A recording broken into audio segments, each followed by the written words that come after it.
MBC 기자 출신 조정민 목사님이라는 분이 계십니다.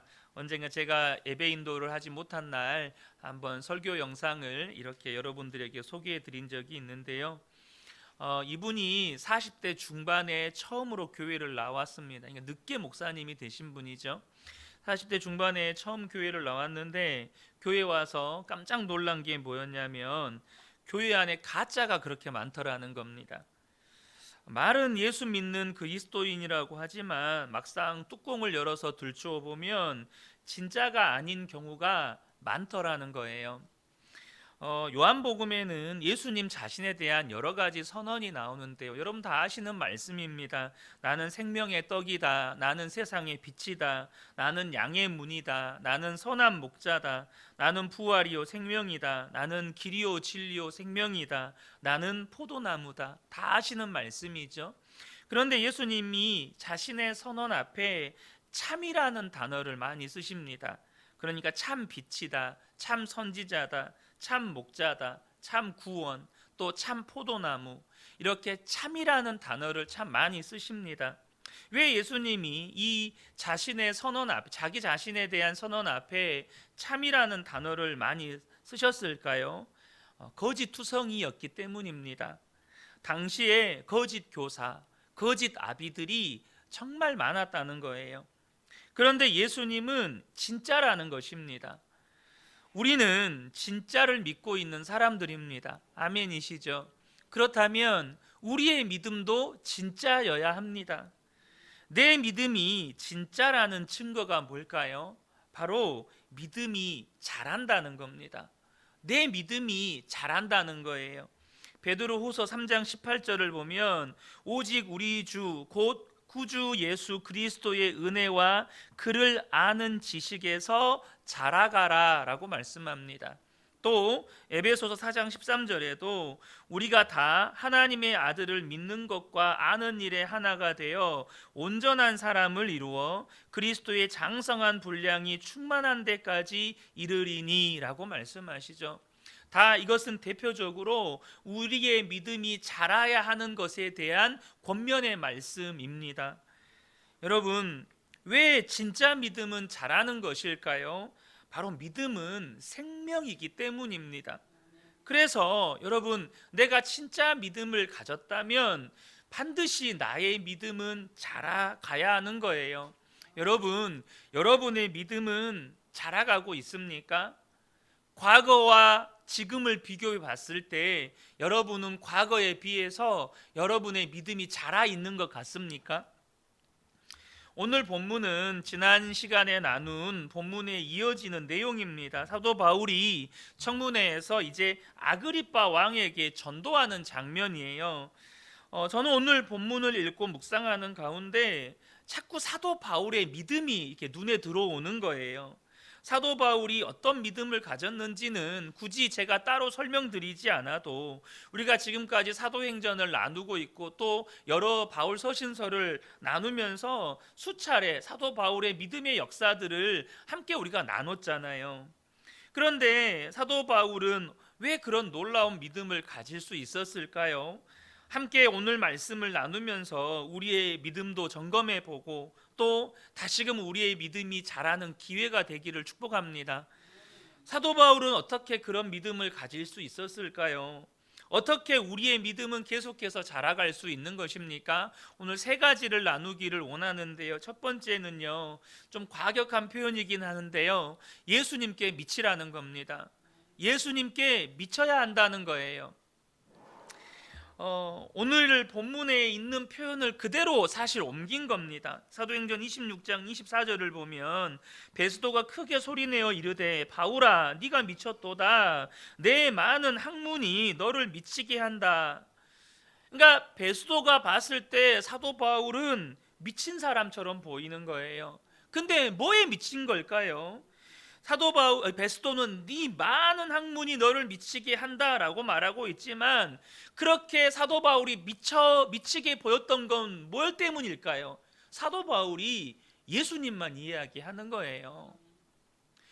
도대체 제정신이 가진 사람이라고는 보이지 않을 만큼 오직 예수만 이야기하는 거예요. 오늘 본문의 배경을 앞에서도 나누었지만 지금 세상 권력자들 앞에서 신문을 받는 청문회 자리입니다.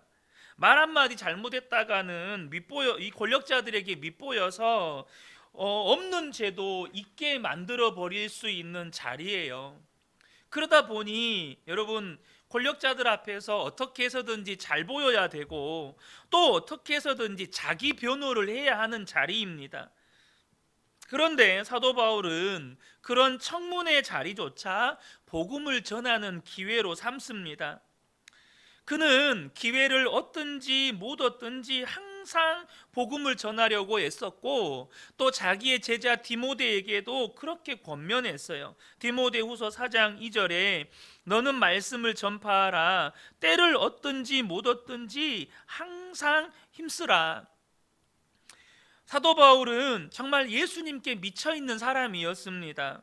그의 관심은 오직 예수 그리스도였고 어떻게 하면 그 예수 그리스도를 전할까였다는 거예요. 여러분, 무엇에 미쳐 있다는 말은 항상 그것만 생각한다는 겁니다. 그것에 집중되어 있다는 거예요. 여러분, 사람이 뭐에 미치면요 실력이 쑥쑥 자랍니다. 소위 여러분 그런 말 들어보신 적 있잖아요. 당구에 미치면 이 학창 시절 때 학교 여기 선생님 뒤편에 있는 칠판이 당구 다이로 보인다 그러잖아요. 삼각형이 쓰리 쿠션으로 보인다 그런 표현을 쓰잖아요. 물론 저는 그렇게 미쳐본 적이 없어서 잘 모르는 말이긴 한데 여러분, 그러니까 어때요? 당구 실력이 쑥쑥 늡니다. 볼링에 미쳐 있으면 볼링 실력이 쑥쑥 늘어요. 부정적인 예이긴 하지만 도박에 미쳐 있는 사람은요 항상 도박만 생각을 합니다. 술에 미쳐 있는 사람은 어떻게 해서든지 술 마실 생각만 해요. 제가 알코올 중독자셨던 저희 막내 작은아버지 한번 이야기해 드린 적이 있었을 거예요. 알코올 중독 치료까지 받았지만 치료받지 못했습니다. 결국 후두암으로 돌아가셨는데 수술 후에 이제 목에 암덩어리를 제거하니까 이제 먹을 수가 없잖아요. 그래서 위로 이렇게 이제 바로 삽관을 해가지고 이렇게 죽 같은 음식만 드셨습니다. 그런데 이제 오랫동안 병원에 입원해 있을 수 없으니까 잠깐 퇴원해서 집에서 요양 중이실 때 술이 먹고 싶잖아요. 그렇게 수술을 해놓고도 술이 먹고 싶으니까 그 위에 꽂혀 있는 관에다가 소주를 들이부어 가지고 술을 드셨어요. 여러분, 이 정도로 술에 미쳐 있으면 사람은 온통 술만 생각하는 거죠. 그 지경이 돼서도 술 마실 생각만 하는 겁니다. 돈에 미쳐 있는 사람은 어떻습니까? 돈 벌 생각만 하는 거예요. 여러분, 그런데 저와 여러분이 한번 생각해 보셔야 돼요. 세상 사람들이 돈에 미쳐 있는 만큼 과연 나는 예수님께 미쳐 있나? 세상 사람들이 성공하기 위해서 아둥바둥 거리는 것처럼 나는 그렇게 예수님을 제대로 믿기 위해서 그렇게 발버둥 치고 있나? 만약에 여러분이 돈을 버는 일만큼 예수님을 믿는 일에 치열하지 않다면 사실 예수님께 미쳐 있다고 말할 수 없습니다. 자녀를 향한 관심, 자녀를 돌보고 기르고 교육시키고 결혼시키는 일만큼 내가 예수 믿는 일에 치열하지 않다면 예수님께 미쳐 있다고 말할 수 없는 거예요. 미쳤다고 말하는 건 그런 겁니다. 제가 서울을 자주 가니까 저기 중간에 천안 고속도로를 들어서면 2인 휴게소라고 있거든요. 그럼 거기에 꼭 중간에 한 번씩 화장실에 들러서 가는데 그 화장실에 보면 무슨 그 유명한 사람들의 격언 같은 게 이렇게 붙어 있어요. 근데 거기에 그런 말이 있더라고요. 당신은 미쳤다는 말을 들어본 적이 없다면 한 번도 치열하게 살아본 적이 없는 거다. 이런 비슷한 맥락의 말이 있어요. 여러분, 우리가요 적어도 예수를 믿는다면 예수에 미쳤다는 소리는 들어봐야 되지 않겠습니까? 오늘날 예수를 믿는 우리의 문제점 가운데 하나는 세상 사람들이 세상에서 돈 벌고 성공하기 위해서 치열한 만큼 예수를 믿는데 치열하지 않다는 겁니다. 예수를 믿는 것은 너무 설렁설렁 대충 적당히 믿으려 한다는 거예요. 여러분, 그렇게 예수를 믿어서는 절대 믿음이 자랄 수 없습니다. 여러분, 농사를 지을 때 작물조차도 대충 키우면 그 작물이 잘 자랍니까? 밭에 키우는 작물조차도 정성을 쏟지 않으면 자라지를 않아요. 하물며 우리 안에 믿음이, 생명인 믿음이 대충 믿으면 그 믿음이 과연 자랄 수 있겠어요?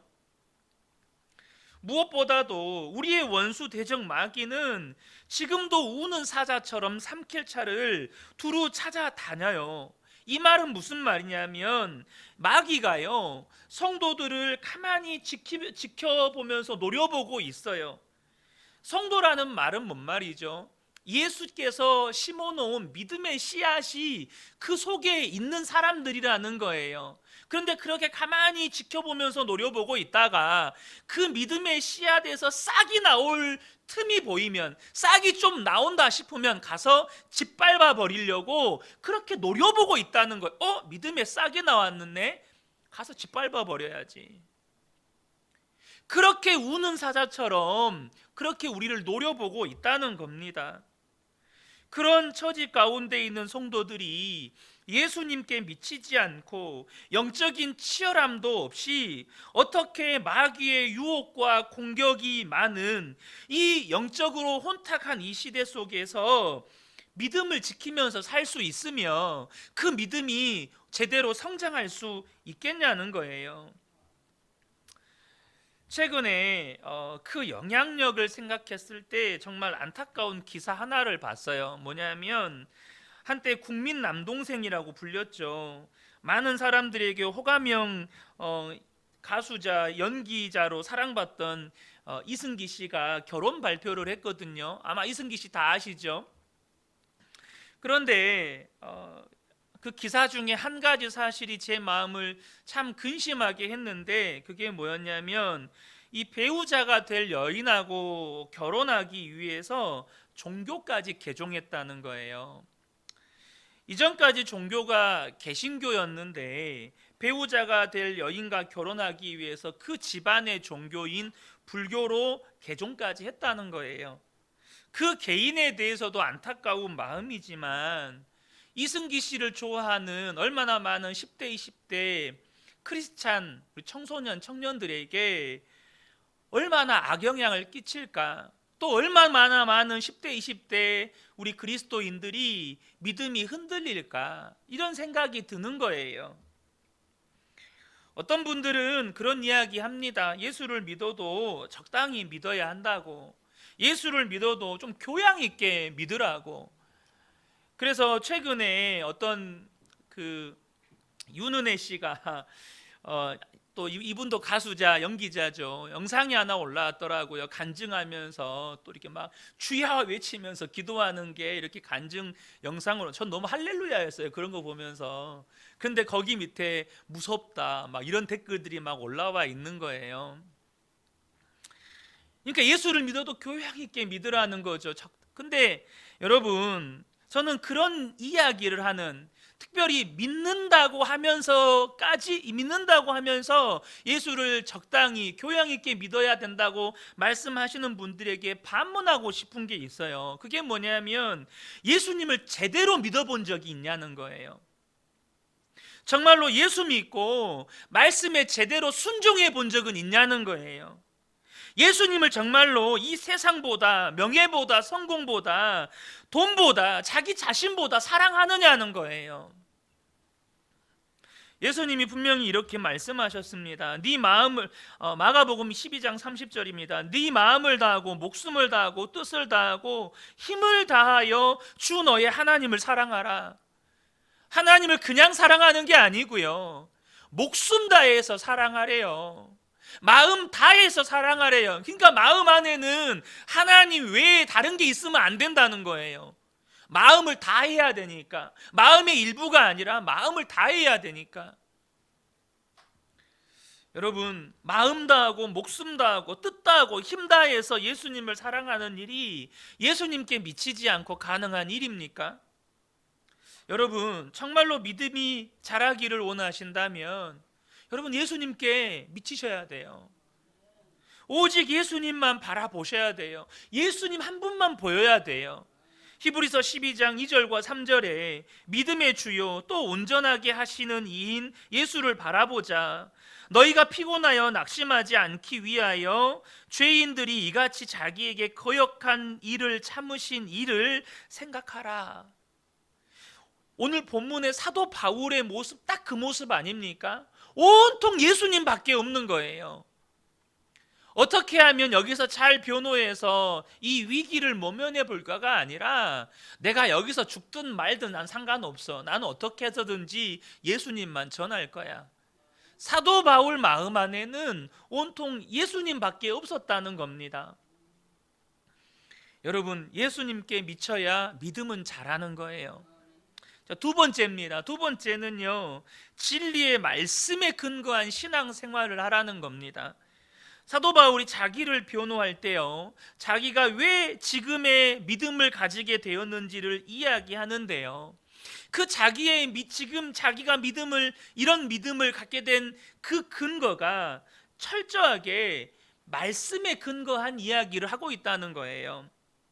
22절과 23절을 보면 하나님의 도우심을 받아 내가 오늘까지 서서 높고 낮은 사람 앞에서 증언하는 것은, 내가 이렇게 복음을 전하는 것은 선지자들과 모세가 반드시 되리라고 말한 것밖에 없으니, 자기는 선지자들과 모세를 통해서 예언된 말씀만 전하고 있다는 거예요. 곧 그리스도가 고난 받으실 것과 죽은 자 가운데서 먼저 다시 살아나사 이스라엘과 이방인들에게 빛을 전하시리라 함이니이다. 그러니까 예수님의 십자가 복음 외에는 자기는 말할 것이 없다는 거예요.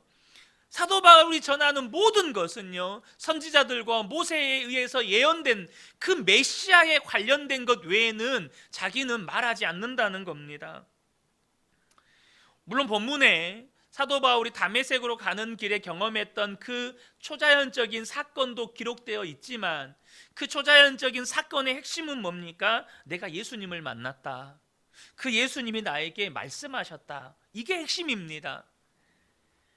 사도 바울의 믿음은요, 자기 감정에 근거하지도 않았고 그가 경험했던 수많은 신비에 근거하지도 않았습니다. 만약 사도 바울이 그의 경험이나 감정이나 혹은 성령의 능력에다가 그의 믿음의 근거를 두었다면 그는 복음을 전하는 곳마다 그가 경험했던 사건들을 이야기했을 거예요. 죽은 사람이 살아났고, 병든 자가 고침을 받았고, 귀신들이 쫓겨났고, 내가 천국을 보았고, 그래서 예수 믿어야 한다고. 그런데 여러분, 사도 바울은 삼층천을 보고 왔습니다. 셋째 하늘을 보고 왔어요. 그런데 셋째 하늘을 보고 왔음에도 불구하고 서신서에조차 삼층천에 대한 기록이 없습니다. 거기에서 말로 할 수 없는 말을 들었다고 되어 있어요. 하지만 단지 삼층천에 갔다 왔다는 기록만, 그것도 자기가 갔다 온 것이 아니라 제3자가 다녀온 것처럼 거기에다가 기록만 해놨어요. 그리고 거기에서 무슨 말을 들었는지는 그 어떤 내용도 기록해 두지 않았어요.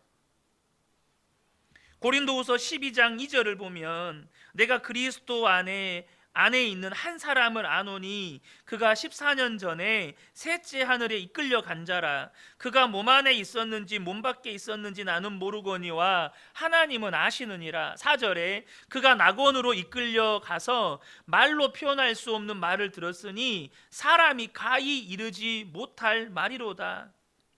여러분, 사람이 이 정도 경험을 했으면, 저 사실 나름대로 이런저런 경험을 해봤다는 분들 몇몇 만나봤거든요.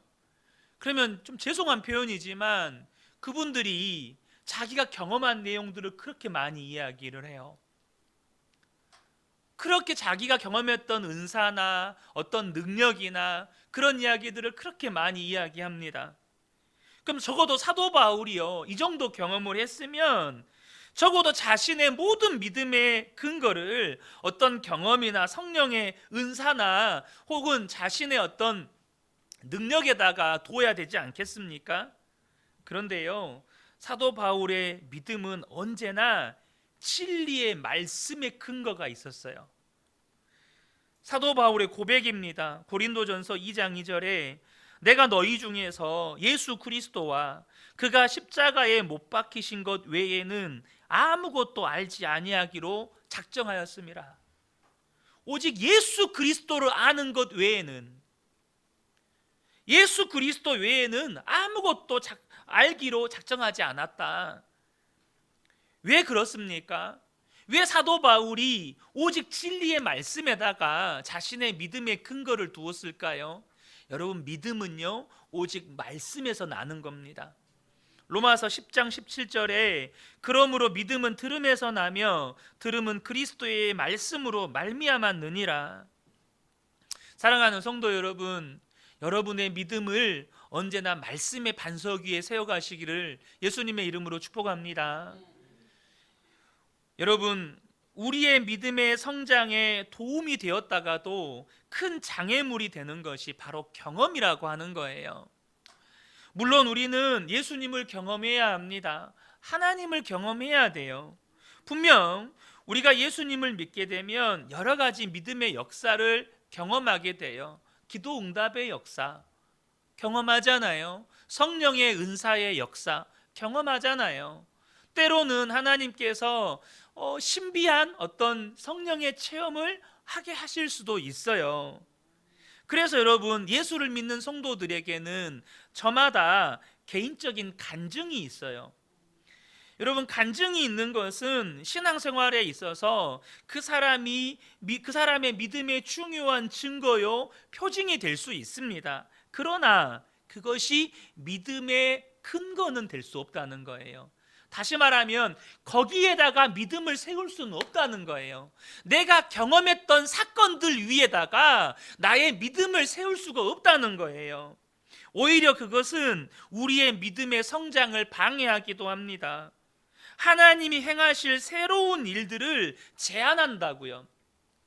고린도전서 1장 22절에 보면 유대인은 표적을 구하고 헬라인은 지혜를 찾으나 라고 말씀합니다. 이 말씀은 당시 유대인들과 헬라인들의 이 모습을 잘 나타내주는 표현입니다. 유대인들이 표적을 구한다는 말씀은 이 구약의 선지자나 하나님의 사람들은 그들이 하나님의 사람인 것을 나타내기 위해서 표적을 행했습니다. 그 표적은 당시 이스라엘 백성들에게 믿음을 갖게 만들어주는 귀한 통로였어요. 여러분, 모세가 그랬어요. 엘리야가 그랬습니다. 수많은 믿음의 사람들, 하나님의 종들을 통해서 표적이 나타났어요. 그래서 이스라엘 백성들은 그 표적을 통해서 저 사람이 하나님의 사람이구나, 이렇게 확증을 가졌다고요. 그런데 나중에 문제가 생겼습니다. 말씀보다 표적을 더 중요하게 여기기 시작하는 거예요. 그래서 유대인들은 표적이 없으면 믿지를 않았습니다. 표적이 없으면 그 사람은 하나님이 보낸 사람이 아니고 가짜라는 거예요. 그런데 여러분, 그들은 정작 예수님이 말씀을 증거하시고 천국 복음을 증거하시면서 표적을 행했음에도 불구하고 믿지 않았어요. 표적을 구했던 그들의 경험이 오히려 믿음을 방해하는 장애물이 돼버렸어요. 표적만 구하는 거예요. 그냥 표적만 쫓는 거예요. 헬라인은 지혜를 구했어요. 그 말은 이 지혜를 찾는다는 말은 이성적이고 논리적인 말의 지혜입니다. 그들은 이성적이고 논리적인 말이 아니면 받아들이지를 않았습니다. 그래서 사도 바울이 아데네에서 복음을 전할 때 그렇게 복음을 전했어요. 말의 지혜로 그들에게 복음을 전했다고요. 십자가 복음을 논리적이고 이성적으로 그들에게 전했어요. 그런데 그들은 사도 바울의 논리적인 말에 설득당했지만 예수님을 믿지 않았어요. 표적이든 지혜든 그것은 다 그들의 경험입니다. 여러분, 경험이 우리의 믿음의 성장에 도움이 되는 것은 분명하나 그것이 믿음의 반석이요 믿음의 기초가 될 수 없다는 거예요. 여러분, 표적은 우리의 경험은 믿음의 근거가 될 수가 없어요. 그래서 주님이 이런 말씀을 하셨습니다. 이사야 43장 18절 19절에 너희는 이전 일을 기억하지 말며 옛날 일을 생각하지 말라. 보라, 내가 새 일을 행하리니 이제 나타낼 것이라. 너희가 그것을 알지 못하겠느냐. 이전 일을 생각하지 말라는 거예요. 이전에 경험했던 역사 너무너무 감사하죠. 얼마나 큰 은혜입니까? 근데 그거 생각하지 말라는 거예요. 하나님은 그것과는 또 다른 일을 행하실 수 있고 그보다 더 큰 일도 행하실 수 있고 그것과 전혀 다른 일을 행하실 수도 있다는 거예요. 여러분, 주님이 내가 이전에 경험해 보지 못한 일을 행하실 때, 이전에 경험해 보지 못한 말씀을 하실 때에 오직 진리의 말씀에 근거한 믿음을 가진 사람만이 아멘이 되는 거예요. 근데 경험에 근거한 믿음을 가진 사람은요, 내 경험과 뭐가 안 맞잖아요. 아멘이 안 돼요. 내 경험과 뭐가 안 맞잖아요. 순종이 안 돼요. 여러분, 진리의 말씀에 근거한 믿음을 가진 사람이 내 경험과 상관없이 내 어떤 이성이나 내 어떤 감정으로 동의가 되지 않아도 주의 말씀이면 아멘이 되고 순종이 되는 겁니다. 말씀에 근거한 믿음이 자라는 거예요. 자, 세 번째입니다. 말씀에 응답하라는 거예요. 오늘 본문에 사도 바울 말고 또 한 사람의 인물을 살펴보아야 하는데요, 그 인물은 아그리빠 왕입니다. 그는 복음을 들었음에도 불구하고 믿음을 갖지 못했습니다. 사도 바울을 통해 증거된 복음을 가볍게 여겼던 거예요. 우리가 믿음이 자라려면 말씀을 들었을 때 말씀에 응답해야 돼요. 그 말씀을 가벼이 여기거나 그 말씀을 피해가기 위해서 이렇게 저렇게 핑계대면 안 된다는 겁니다. 오늘 본문에는 베스토가 사도 바울을 향해서 미쳤다고 공격할 때 사도 바울이 그 말을 받아서 이제 아그리빠 왕의 지식과 믿음에 대하여서 질문을 던지면서 스스로 대답을 합니다. 26절 27절인데요 왕께서는 이 일을 아시기로 내가 왕께 담대히 말하노니 이 일에 하나라도 아시지 못함이 없는 줄을 믿나이다. 이 일은 한쪽 구석에서 행한 것이 아니니이다. 아그리빠 왕이여, 선지자를 믿으시나이까? 믿으시는 줄을 아나이다. 이 아그리빠 왕은 유대의 분봉왕이잖아요. 그러니까 유대교와 메시아 또 예수 그리스도와 그 복음에 관해서 잘 알고 있어요. 또한 예수 그리스도의 죽음과 부활, 오순절 성령 강림 사건으로 인한 교회의 탄생과 엄청난 부흥의 역사에 관해서도 다 알고 있고 또한 그것이 사실인 것도 알아요. 그래서 사도 바울이 이미 이 일에 대해서 아시지 않습니까? 그래서 이 일에 대해서 하나도 모르는 게 없으니까 제가 묻겠습니다. 선지자를 믿으십니까? 사실 이 질문은 아그리빠 왕을 굉장히 당황하게 하는 질문이었어요. 하지만 여러분, 당황하든 내가 하나님이 나에게 질문하실 때 그것이 나를 당황스럽게 하는 질문이든 그것이 아닌 질문이든지 간에 하나님의 질문 앞에서는 우리가 정직하게 직면하셔야 돼요. 말씀이 나를 당황스럽게 하고 나를 곤란하게 하고 나를 힘들게 할지라도 하나님의 말씀 앞에서 정직하게 나 자신을 비추어 보실 수 있어야 한다는 겁니다. 그런데 이 질문에 대해서 아그리빠 왕이 어떻게 반응합니까? 28절에 네가 적은 말로 나를 권하여 그리스도인이 되게 하려 하느냐? 네가 몇 마디 말로 나를 설득시켜서 그리스도인이 되게 하려 하느냐? 너의 몇 마디 말은 내가 그리스도인이 되도록 설득하기에는 한없이 부족하다, 이렇게 말하는 겁니다. 그는 사도 바울을 통해서 복음을 들었지만 또 이미 복음을 알고 있지만 그 사도 바울의 도전적인 메시지를 가벼운 농담처럼 받아들인 거예요. 복음을 듣기는 들었으나 개인적으로 그 말씀 앞에 응답할 가치가 없는 농담 정도로 여겼다는 거예요. 여러분, 근데요, 하나님의 말씀을 가벼이 여겼던 사람들은 한결같이 다 망했습니다. 롯이 천사들로부터 소돔성이 하나님의 심판을 받게 될 거라는 사실을 알게 됩니다. 그리고 자기 가족들은 구원의 기회가 있다는 걸 알아요. 그래서 어떻게 합니까? 사위들에게 가서 이 소돔성이 하나님의 심판을 받을 거라고 전합니다. 빨리 소돔성을 벗어나야 된다고 전하죠. 그때 이 사위들이 어떻게 반응을 합니까? 창세기 19장 14절에 롯이 나가서 그 딸들과 결혼할 사위들에게 말하여 이르기를 여호와께서 이 성을 멸하실 터이니 너희는 일어나 이곳에서 떠나라 하되 그의 사위들은 농담으로 여겼더라. 그들은 하나님의 말씀을 가벼이 농담으로 여겼고 결국 소돔성과 함께 멸망을 당합니다. 엘리 제사장의 두 아들 홈니와 비느하스의 악행을 이 아버지 엘리 제사장이 꾸짖습니다. 사무엘상 2장 24절 25절에 내 아들들아 그리하지 말라. 내게 들리는 소문이 좋지 아니하니라. 너희가 여호와의 백성으로 범죄하게 하는도다. 사람이 사람에게 범죄하면 하나님이 심판하시려니와 만일 사람이 여호와께 범죄하면 누가 그를 위하여 간구하겠느냐 하되 그들이 자기 아버지의 말을 듣지 아니하였으니. 아버지를 통해서 하나님의 말씀이 그들에게 선포되었는데 그들은 아버지의 말을 귀담아 듣지를 않은 거예요. 잔소리 그만 좀 하세요. 결국 두 아들도 블레셋과의 전쟁에서 죽임을 당합니다. 왜 그리 되었습니까? 하나님의 말씀을 가벼이 여겼다는 거예요.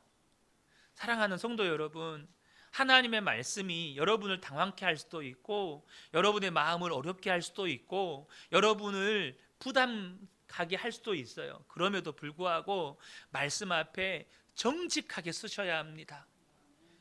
차라리 주님, 제가 믿음이 없습니다. 도저히 이 말씀이 감당이 안 됩니다. 이렇게 정직하게 반응하는 사람이 복이 있는 거예요. 하나님, 도저히 이 말씀이 안 믿어집니다. 믿고 싶은데 도저히 제 안에 믿음이 없습니다. 도와주세요, 주님. 여러분, 정직하게 반응하는 사람을 하나님이 도와주십니다. 그런데 여러분, 여러분의 믿음이 지금 어떻습니까? 어떤 분은 왜 나의 믿음은 늘 제자리 걸음일까? 왜 나의 믿음은 자라지 않고 있을까? 혹시 그런 생각이 드신다면 하나님의 말씀 앞에서 여러분이 지금 어떤 태도를 취하고 있는지 여러분 냉철하게 살펴보셔야 합니다. 말씀 앞에 아그리빠 왕처럼 핑계대고 있지는 않습니까? 제가 도저히 지금은 그 말씀에 순종할 만한 형편이 안 됩니다. 지금 제가 너무 바빠서요. 지금 하고 있는 일 좀 정리가 다 되면 제가 그때 할게요. 지금 하고 있는 사업이 어느 정도 안정 궤도에 오르면 제가 그때 가서 순종하겠습니다. 여러분, 그렇게 해서는 절대 믿음이 자라지지 않습니다. 오히려 있는 믿음조차도 다 잃어버려요. 그런데 여러분 꼭 기억하셔야 될 건 뭐냐면 이 핑계 저 핑계 대다가 그 상태로 하나님 앞에 서게 된다는 겁니다. 우리가 하나님 앞에서는요 어떤 핑계도 댈 수가 없습니다. 심지어 복음을 듣지 못한 사람도 나는 복음을 들어본 적이 없어요 라고 핑계 댈 수조차 없어요. 로마서 1장 20절에 창세로부터 그의 보이지 아니하는 것들 곧 그의 영원하신 능력과 신성이 그가 만드신 만물에 분명히 보여 알려졌나니 그러므로 그들이 핑계하지 못할지니라. 뭘 핑계하지 못한다는 거예요? 나는 복음을 들어본 적 없습니다. 나는 하나님 말씀 들어본 적 없습니다.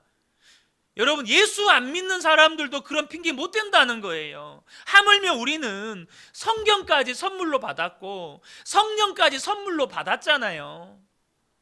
그렇지 않습니까? 우리 안에 성령이 계시고 기록된 말씀을 우리는 선물로 받았어요. 그런데 하나님, 제가요 좀 너무나 요새 힘들어서요, 좀 바빠서요, 이 일 때문에요, 저 일 때문에요. 도대체 어떤 사람에게 믿음이 생기고 어떤 사람이 믿음이 자라는 겁니까? 누가복음 5장 5절에 보면 시몬이 대답하여 이르되 선생님, 우리들이 밤이 새도록 수고하였으되 잡은 것이 없지만은 말씀에 의지하여 내가 그물을 내리리이다. 여기 보면 우리들이 밤이 수고하였으되 잡은 것이 없지만은, 이 말이 무슨 의미를 가지고 있죠? 도저히 선생님의 말씀이 내 경험에 비춰보면 안 맞는 말입니다. 도저히 선생님의 말은 내 경험에 비추어 봤을 때 그거는 말이 안 되는 말입니다. 도저히 선생님의 말은 내 이성과 감정도 동의되지도 않습니다. 그리고 저는 밤이 새도록 수고했기 때문에 지금 몸도 마음도 너무 지쳐 있습니다. 이 모든 의미가 담겨져 있는 거예요. 이성도 경험도 감정도 동의가 안 되지만 오직 한 가지, 하나님의 말씀이 그러하니 내가 그 말씀에 의지하여 순종하겠습니다, 이 말입니다. 그 말씀 앞에 내 경험도 그 말씀을 거부하고, 내 생각도 말씀을 거부하고, 내 감정도 말씀을 거부하는데, 도무지 내가 가지고 있는 어떤 것도 말씀에 동의가 안 되는데, 오직 한 가지, 하나님이 말씀하셨으니 내가 순종하겠습니다. 여러분, 바로 그 사람에게, 말씀에 응답하는 사람에게 믿음이 자라나는 은혜가 부어지는 겁니다. 시편 18편은 하나님께서 다윗이 그 모든 원수들과 사울의 손에서 건져주신 날에 다윗이 하나님께 올려드린 노래입니다. 그 시를 보면 다윗이 얼마나 말씀에 반응하며 살았는지를 볼 수 있습니다. 29절 30절인데요 내가 주를 의뢰하고 적군을 향해 달리며 내가 하나님을 의지하고 담을 뛰어넘나이다. 여러분, 다윗이 사울 왕의 손에서 건짐 받을 때까지 그가 유리했던 전쟁이 단 한 번도 없었습니다. 그가 유리했던 싸움이 단 한 번도 없었어요. 근데 다윗은 그 싸움을 치를 때요 오직 한 가지만 붙잡고 달려가는 겁니다. 뭐죠? 하나님만 의지하고 화살이 쏟아지고 돌들이 날라오고 적군의 기병들이 막 달려오는 그 전쟁터를 뛰어가는 겁니다. 근데 그 하나님을 의지하는 게 뭘 의지하는 거였는지 30절에 나와요. 하나님의 도는 완전하고 여호와의 말씀은 순수하니 그는 자기에게 피하는 모든 자의 방패시로다. 하나님의 말씀만 붙잡았다는 겁니다. 말씀이면 전쟁터 한복판으로 달려 들어갔다는 거예요. 다윗은 오직 말씀에 대한 반응으로서 그렇게 즉각적으로 반응해 나갔다는 거죠. 그러니 다윗이 그 위대한 왕이 될 수 있었던 것입니다.